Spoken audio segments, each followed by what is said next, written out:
ఇండియాలోనే #1 varicose veins hospital Avis vascular centre. నమస్తే రమగారు. నమస్తే జయ. రమగారు, ఈ నెల 7వ తారీఖున మనకి చంద్రగ్రహణం వచ్చింది. అసలు గ్రహణం, సూర్యగ్రహణం కానీ చంద్రగ్రహణం కానీ మీరు ఫాలో అవుతారా? ఏం చేస్తారు? గ్రహణాన్ని బట్ట అంటే మనకి దాని తీవ్రత ఉన్న దాన్ని బట్టి చేస్తారా? ఏం చేస్తారు? ఈ పాక్షిక చంద్రగ్రహణం, పాక్షిక సూర్యగ్రహణం అని చెప్తారు కదా జయ. మనకి ఇక్కడ కనపడదు. మేమేం పెద్దగా దాని మీద పాటింపుగా అలా ఏం చేయటల్లా. చిన్నప్పుడు అంటే గ్రహణం అంటే చూడాలని గ్రహణం చూడాలి అని చెప్పి చూసేవాళ్ళం. మా పుట్టింట్లో పెద్దగా గ్రహణాల పట్టింపులు అవి పట్టు స్నానం, విడుపు స్నానం అని చేయించేవాళ్ళు. గ్రహణం పట్టగానే స్నానం చేసేవాళ్ళం. స్నానాలు చేయటం అందరం. గ్రహణం విడిచిన తర్వాత విడుపు స్నానం చేసేవాళ్ళు. అంతే నాకు తెలిసింది మా చిన్నతనంలో. అంతకంటే తెలీదు. పెద్దగా మాకు చిన్న ఊరుగా శివాలయాలు అవి ఉన్నవి కాదు. చిన్నప్పుడు 2-3 సార్లు నేను విన్నది ఏంటంటే సూర్యగ్రహణం అదే చంద్రగ్రహణం మర్నాడు శివాలయంలో విరివిగా అభిషేకాలు చేసుకునేవాళ్ళు. మా కాన్వెంట్కి పక్కనే శివాలయం ఉంది గూడూరులో. ఇవాళ గ్రహణం అయితే మర్నాడు చాలా మంది కనపడేవాళ్ళు అభిషేకాలు చేసుకోవటానికి. ఇవాళ చంద్రగ్రహణం, మర్నాడు అభిషేకం. ఆ రోజుల్లో ఏం పెద్ద పట్టించుకోవాలి, చిన్నపిల్లని కదా, 5th క్లాస్ దాకా. కానీ నేను ఆలోచించుకుంటుంటే మేము అలా గమనించే వాళ్ళమని జ్ఞాపకం ఉన్నది నాకు. వివాహం అయిన తర్వాత మా అత్తవారింట్లో మంచి గ్రహణం పట్టింపులు ఉన్నాయి. అప్పుడు చిన్నప్పుడు ఏం చేసేవాళ్ళు అంటే దర్భలు వేసేవాళ్ళు సామాన్ల నిండా. ఆవకాయ, మాగాయ, పచ్చళ్ళు, పాలు, పెరుగు, కుండలు, మాకు వెన్న, నెయ్యి పుష్కలంగా ఉండేవి. దర్భ వేసి గ్రహణం అయిన తర్వాత దర్భలు తీసేయటం తెలుసు నాకు. ఇల్లు శుద్ధి చేసేవాళ్ళు, వాకిళ్ళు అవి కడిగేసేవాళ్ళు. మొత్తం వాకిలి ముందు పెద్ద పెద్ద పెరళ్ళు, పల్లెటూరు కదా, ముందు వాకిలంతా కడిగేవాళ్ళు, వెనకాల వరండా అంతా కడిగేసేవాళ్ళు. నీళ్లు పోసి కడగటం, ఇల్లు కూడా కడుక్కునేవాళ్ళం. అవే చిన్నప్పుడు చేసినవి. హైదరాబాద్ వచ్చి వివాహం అయిన తర్వాత నాకు తెలిసింది వీళ్ళు ఇంకా గట్టిగా పాటిస్తారు. గ్రహణం సమయంలో డాక్టర్ గారు జపం చేసుకుంటారు జయ. ప్రతి గ్రహణం సమయంలోనే చేస్తారు. గ్రహణ కాలంలో జపం చేసుకోవాలి. అప్పుడు ద్విగుణీకృతం ఎక్కువ అవుతుందట. 1000 రెట్లో ఇంకా ఎక్కువ రెట్లో అయిపోతుంది ఆ జపం. సూర్యగ్రహణమైనా చంద్రగ్రహణమైనా కూడా పగలైనా రాత్రైనా గ్రహణ సమయంలో ఈ జపం చేసుకోవాలని ఎవరికైతే మంత్రోపదేశం ఉంటుందో వాళ్ళు జపం చేస్తే మంచిదని నేను తెలుసుకున్నాను. అయితే నాకు అష్టాక్షరి ఉపదేశం ఉంది. కాసేపు జప చేసుకుంటాను నేను.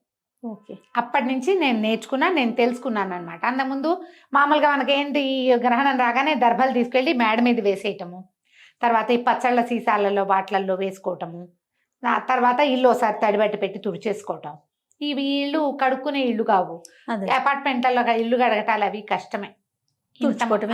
తుడుచుకోవటమే.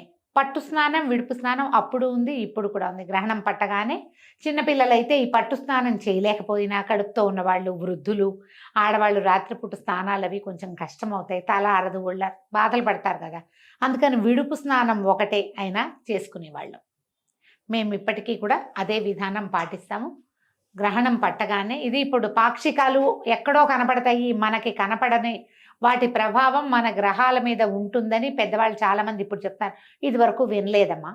ఇప్పుడు బాగా మనకి సోషల్ మీడియా పెరిగాక చెప్తున్నారు జ్యోతిష పండితులు. వాళ్ళు చెప్పింది వినాలి కదా, మరి మనకు తెలియదు కాబట్టి. పాక్షికం వాటి ప్రభావం మన మీద ఉండదు, ప్రత్యక్షంగా ఉండదు. కానీ మనకి ఇక్కడ గ్రహణం కనపడేది కనుక ఉంటే ఎవరైనా సరే దీనికి కుల విచక్షణ అలాంటిది ఏం లేదు. వాళ్ళే చేయాలి, వీళ్ళు చేయకూడదు, వీళ్ళకి అక్కర్లేదు, ఏముండదమ్మా. అలా ఉండదు. మనం ఎవరమైనా అవే సూర్యచంద్రుల కింద ఉంటాం మనం, అంతేగా. అవే గ్రహాల ఆధిపత్యంలోనే మన కథలు నడుస్తాయి. ఎందుకంటే గ్రహాల ఆధిపత్యాల వల్లే మనకి సముద్రానికి ఆటుపోట్లు వస్తాయి. పౌర్ణములు, అమావాస్యలు అంటే మనకే వస్తాయా? పాటించే వాళ్ళకైనా, మిగిలిన వాళ్ళకి పౌర్ణమి అమావాస్య కాదా? అవును కదా, అందరికీ సమానమేగా. గ్రహణము అనగానే మనకు ఒక విధానం ఉంది మన దేశంలో. పట్టేటప్పుడు స్నానం, విడుపు స్నానం. పోనీ పట్టు స్నానం చేయకపోతే గ్రహణం విడిచిన తర్వాత అది అర్ధరాత్రి గనక అయితే తెల్లవారాక తల స్నానం చెయ్యండి. ప్రథమ కర్తవ్యం అదే. ఇందులో ఇప్పుడు నేనైతే చెప్పలేను, కానీ పెద్దవాళ్ళందరూ చెప్తారు కదా, ఈ 4 రాసుల మీదకి వచ్చింది, ఈ 5 రాసుల మీద, ఈ 2 రాసుల మీద. ఎవరెవరి రాసుల మీద ఉన్నా ఉండకపోయినా శివాలయ దర్శనం చాలా మంచిది. గ్రహణం అయ్యింది ముందు రోజు, మర్నాడు పొద్దున్న నెత్తి మీద నీళ్ళు పోసుకోండి. ఏ రోజైనా పర్వాలేదు. నూనె రాసుకుని నెత్తి మీద రుద్దుకోవటం అని కాదు, తల వాష్ చేసుకోండి, షాంపూ చేసేసుకుంటే సరిపోతుంది. శివాలయం పొద్దునో సాయంత్రమో మీ కుదిరికని బట్టి ప్రతి వాళ్ళు శివాలయ దర్శనం చేయవచ్చు, మంచిది. శివుని దర్శనం మా శివ దర్శనం మంచిది. ఒకవేళ మనకే ఏదైనా ఉందని మనం వింటే గనక మనకి ఈ సమయంలో అభిషేకాలు చేసుకోవడం లేదా జపం చేయటము లాంటివి ఏం తెలీదు, మీ పేరుతో ఒక శివాలయంలో అభిషేకం చేయించుకుంటే మంచిది. సాధారణంగా ఎవరైనా పాటించగలిగేవే. మనకేం చెప్తారంటే జయ, చంద్రుడు మనఃకారకుడు, మనస్సు మీద చంద్రుడి ప్రభావం ఉంటుంది. సాధారణ విషయం. ఇందులో లాజిక్ కనుక మనం వెళ్ళామంటే ఈ మన చంద్రుడు గ్రహణం పొందినప్పుడు మనకి మానసిక సంతులన పోయేందుకు అవకాశం ఉంది. ఏమైనా ప్రెషర్స్ రావచ్చు. మన జాతకంలో చంద్రుడు ఉచ్చ స్థానంలో ఉండటమో లేదా ఏదో స్థానంలో ఉంటాడు, ఎక్కడో చోట ఉంటాడు కదా, దాన్ని బట్టి దాని ప్రభావం మన మీద కొంత ఉండడానికి అవకాశం ఉంది.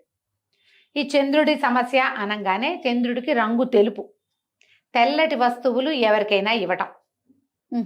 బియ్యం ఇవ్వచ్చు, తర్వాత వెండి వస్తువులు, పాలు పెరుగు ఇవ్వచ్చు, వెండి వస్తువు ఏదైనా ఇవ్వచ్చు, తెల్లటి వస్త్రాలు ఇవ్వచ్చు. ఇవి ఎవరికైనా ఇవ్వటం ద్వారా కూడా మనం ఆ సమస్యల నుంచి కొంత బయటపడతాం. ఇది పెద్దవాళ్ళని అడిగి మీరు జాతకం చూపించుకుని చేసుకుంటే మాత్రం మంచిది. లేదా లోక సామాన్యంగా చేద్దామంటే ఇలాంటివి కూడా చేయొచ్చు. వైట్ వస్తువులు, వైట్ డ్రెస్సులో లేకపోతే పంచలో బ్రాహ్మణులకు ఇచ్చినా మంచిదే.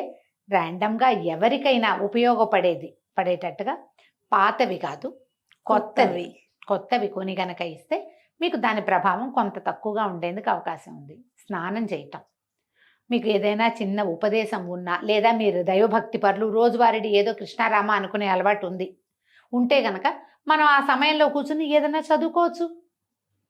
విష్ణు సహస్రనామం చదివే అలవాటు ఉంది, చదువుకోండి. లక్ష్మీ అష్టోత్తరం చదువుతారు, చదవండి, ఏం పర్వాలా. దేవతదా, దేవుడిదా, వినాయకుడిదా, కుమారస్వామిదా ఆలోచించద్దు. మీరు ఏం చేసినా ఒక్కటే శ్లోకం వచ్చు, మీకు శుక్లాంబరధరమే వచ్చు, చదవండి 108 సార్లు, అదే ఏం పర్వాలా. ఏదైనా సరే ఒక్క దైవ ప్రార్థనా శ్లోకమైనా సరే గ్రహణ సమయంలో చదివితే అది రెట్టింపుగా దాని ఫలితం మనకు అందుతుంది. ఓకే, ఎనర్జీస్ పెరుగుతాయి మనకి. ప్లస్ అమ్మా, ఇది ప్లస్ చేసుకోవటమే అంతే. ఇది గర్భవతులు దీన్ని చూడకూడదు, కదలకుండా ఉండాలని చెప్తారు. గర్భవతులు అయితే మీరు రెస్ట్ తీసుకోండి, ఏం చెయ్యొద్దు. దీనికి ఇంకొక నియమం ఏంటంటే జయ, గ్రహణ సమయానికి ఆహార స్వీకారం చేయకూడదు ఎవరైనా. గ్రహణం టైంకి పొట్టలో క్రియలన్నీ అయిపోవాలి, అరిగిపోవాలి, అన్నం ఎత్తిపెట్టేసేయాలన్నీ. ఇప్పుడు ఇది రాత్రి వేళలే పట్టింది, 9:50కో ఎప్పుడో ఉన్నది, మనం సాయంకాలం 6 గంటలకే తినేసేయాలి, అన్నం అరిగిపోతుంది. 9:30కి 9:50 అయ్యాక ఓ చెమ్ము నీళ్ళు పోసుకుని కూర్చోండి, ఏదైనా చదువుకోండి, టైం ఉందిగా, ఒక గంట సేపు అయినా చదువుకుని గ్రహణం సమయంలో మీరు నిద్రపోయినా పర్వాలా, తెల్లవారు లేచాక స్నానం చేయండి. 1:30 దాకా పట్టి ఉంది గ్రహణము, అంత మటుకు మెలకుగా ఉండి జపం చేసుకోగలిగే అలవాటు ఉన్న వాళ్ళు వాళ్ళ దారిని వాళ్ళకి మనం చెప్పక్కర్లేదు. మామూలు వాళ్ళకి ఏదైనా చెప్పాలంటే ఇలా చేసుకోవచ్చు. మీరు ఏదైనా చదువుకోండి. కొన్ని రాసులకి బాగుండటం, కొన్ని రాసులకి బాగోకపోవటం, ఇలా ప్రతి గ్రహణానికి వింటూ ఉంటాం కదా రమ్మగారు. అవును. అంటే దీని వెనకాల ఏమన్నా ఉందంటారా? ఏమి కాదు జయ, అది ఇప్పుడు ఈ గ్రహణం పట్టిన సమయంలో ఏ రాశి ఎక్కడెక్కడ ఉన్నది దాన్ని బట్టి ఆయా రాసులకి ఇప్పుడు ఆ గ్రహదేవతలు ఎక్కడున్నారో దాన్ని బట్టి కదా. అప్పుడు ఈ గ్రహాలకి మంచిది కాదు, వీళ్ళు కొంచెం జాగ్రత్త పడాలంటే ఏం చేస్తాం, గ్రహణాన్ని ఆపలేం కదా, చూడకుండా ఉంటే పోదు. అది బయట కాస్మిక్ దీంట్లో జరిగేది, వినీలాకాశంలో జరిగేదాని ఎఫెక్ట్ దాని కింద ఉన్నాం మనకు తప్పదు. మనం ఒకవేళ తెలుసుకుంటే ఇవి చేసుకోండి అని ఏమైనా చెప్పినప్పుడు వాటిని పరిహారాలు పాటిస్తే సమస్య కొంత మటుకు సద్దుమణుగుతుంది. అన్నిటికంటే అత్యంత సులువైనది దేవాలయ దర్శనం. మర్నాడు చక్కగా శివాభిషేకం చేసుకోండి. ఇది ఆదివారం నాటి రాత్రి వచ్చింది, సోమవారం శివుడికి విశేషం కదా. అవునండి. చక్కగా అభిషేకం చేసుకోండి, దానం చెయ్యండి, ఎక్కడైనా బియ్యం దానం చేసేయండి, బియ్యం ఇవ్వండి మీ చేతితోటే. మీరు ఇవ్వండి. పాత రోజుల్లో ఏం చేసేవాళ్ళు జయ, అడుక్కునే వాళ్ళు, భిక్షకులు వచ్చేవాళ్ళు, ఇట్లా దోసిడితో బియ్యం తీసి పెట్టేవాళ్ళం. ఇప్పుడు ఆ అవకాశం లేదు. చక్కగా ఒక కవర్ ప్యాక్ చేయండి, ఒక 4-5 కవర్లు ఎవరికైనా చేతిలో పెట్టండి, అన్నం వండుకుంటారు కదా. మీ కర్మ పరిపక్వం అయిపోతుంది, వాళ్ళు తినేస్తారు, వాళ్ళకి అరిగిపోతుంది, మీ దాన ప్రక్రియ ఉపయోగపడుతుంది. తప్పకుండా పెద్ద పెద్దవి చేయలేకపోతాం, ఇదేనే చేయొచ్చు. చేయగలిగినంత. పంచదార కూడా ఇవ్వచ్చమ్మా, ఆ, పంచదార కూడా పనికొస్తుంది, అది కూడా ఇవ్వచ్చు. బియ్యం దానం చేస్తే అసలు చంద్రుడికి దానం చేసేదే బియ్యం. బియ్యం. తెల్లటి వస్త్రాలు, ముత్యము, వెండి, ఇవన్నీ కూడా దానానికి పనికొస్తాయి. తెల్లటి వస్తువులు, ఏవైనా అలంకరణ వస్తువులు కూడా ఇవ్వచ్చు. ఇవన్నీ పాక్షికంగా అయినా కూడా పనిచేస్తాయి. ఇలాంటిది ఏదైనా చేసుకోవచ్చు. మీరు ఏదైనా చదువుకోదలుచుకున్న వాళ్ళు చదువుకోవచ్చు. భయపడాల్సిన పనే ఉందమ్మా. మనం భయపెడితే ఏమాగుతుంది, మనకు భయం మిగులుతుంది, అంతే. అనవసరమైన ప్రెషరు, టెన్షను కదా. అవును. ఒకవేళ భయాలు, టెన్షన్లు, ప్రెషర్లు మీకుంటే ఓ పురోహితుడిని ఆశ్రయించి ఆయన ఏం చెప్తే అది చేసుకోండి. అంత లేదు, ఊరికే కొంచెం అనుమానం, ఇది చేసుకోండి. దానికి మనకి ఏం చేయాలనేది కూడా మనం చెప్తా ఉన్నాం కదా రమ్య చెప్తున్నారుగా, గారు. పెద్దవాళ్ళంతా ఆ, చెప్తారమ్మా. సో చేసుకోవడమే. చేయగలిగినంత ఆ, చేసుకోగలిగినంత. చేసుకోగలిగినంత చేసుకుంటే కొంత మటుకు దాని ఎఫెక్ట్ లో నుంచి తగ్గుతాం. ముందు మనసు ప్రశాంతంగా ఉంటది కదా రమ్య గారు. ఉంటుంది. యా, ఓకే, ఇది ఉంది నాకు, నా రాశికి ఇది జరుగుతోంది, దానికి పంచదారో బియ్యమో ఇవ్వాలి, ఇచ్చేసామనుకోండి ఏదో ఒక తృప్తి, అది ఒక తృప్తి, ఒక తేలికపాటు అనిపిస్తుంది. ఒక దేవాలయానికి వెళ్ళాం, ఓ దర్శనం చేసాం, ఒక అభిషేకం చేసుకున్నాం, ఒక అంతే. క్షేత్ర దర్శనం చేసాం. ఇలాంటిది ఏదైనా చేస్తే ఈ ఎఫెక్ట్ లో నుంచి కొంత తగ్గటంతో పాటు ఈ చేసిన తాలూకు ఫలితమేమో మనకి ప్లస్ అవుతుంది. పాజిటివ్ ఎనర్జీ కదా, దాన్ని సొంతం చేసుకోండి. అంతకంటే పెద్ద హైరాన్ పడక్కర్లేదేమో అని అనుకుంటున్నాను. తప్పకుండా రమ్య గారు. నమస్తే. నమస్తే జీ.